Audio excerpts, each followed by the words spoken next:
एक जमींदार था, एक उसकी घरवाली थी। घर में 2 जने ही थे।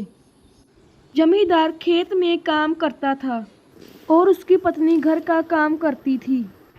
पति पत्नी दोनों ही गर्म स्वभाव के थे। छोटी छोटी बात पर दोनों का झगड़ा हो जाता था। कभी कभी तो घरवाली का बना बनाया खाना भी बेकार हो जाता था। एक दिन घरवाली अपनी रिश्तेदारी में गई। वहाँ उसे एक बुजुर्ग औरत मिली।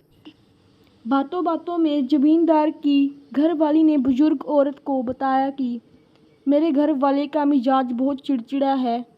वे जब तब मेरे से लड़ते ही रहते हैं। कभी कभी इससे हमारी बनी बनाई रसोई बेकार चली जाती है। यह कोई बड़ी बात नहीं है, ऐसा तो हर घर में होता रहता है। मेरे पास इसकी एक अचूक दवा है। जब भी कभी तेरा घर वाला तेरे साथ लड़े, तब तुम उस दवा को अपनी मुंह में रख लेना। इससे तुम्हारा घर वाला अपने आप चुप हो जाएगा। बुजुर्ग महिला अपने अंदर गई, एक शीशी भर कर ले आई और उसे दे दी। जमींदार की घरवाली ने घर आकर दवा की परीक्षा करनी शुरू कर दी। जब भी जमींदार उससे लड़ता था, वह दवा मुंह में रख लेती थी। इससे काफ़ी असर दिखाई दिया।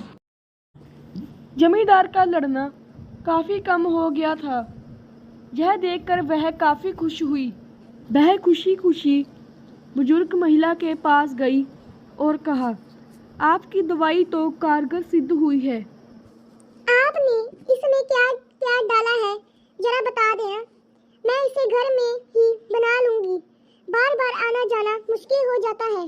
बेटा, जो शीशी मैंने तुम्हें दी थी उसमें शुद्ध जल के सिवाय कुछ भी नहीं था। तुम्हारी समस्या का हल तो तुम्हारे चुप रहने में ही था। जब तुम दवा जानी कि पानी को मुंह में भर लेती थी तो तुम बोल नहीं सकती थी, और तुम्हारी चुप्पी को देखकर तुम्हारे घर वाले का भी क्रोध शांत हो जाता था। इसी को एक चुप सो सुख कहते हैं। बुजुर्ग महिला ने जमींदार की घरवाली को सीख दी कि इस दवा को कभी भूलना मत, और अगर किसी को ज़रूरत पड़े तो आगे भी देते रहना। जमींदार की घरवाली ने बुजुर्ग महिला की बात को गांठ बांध लिया और खुशी खुशी अपने घर वापस आ गई। मेरी इस वीडियो को please like, share and subscribe ज़रूर करें।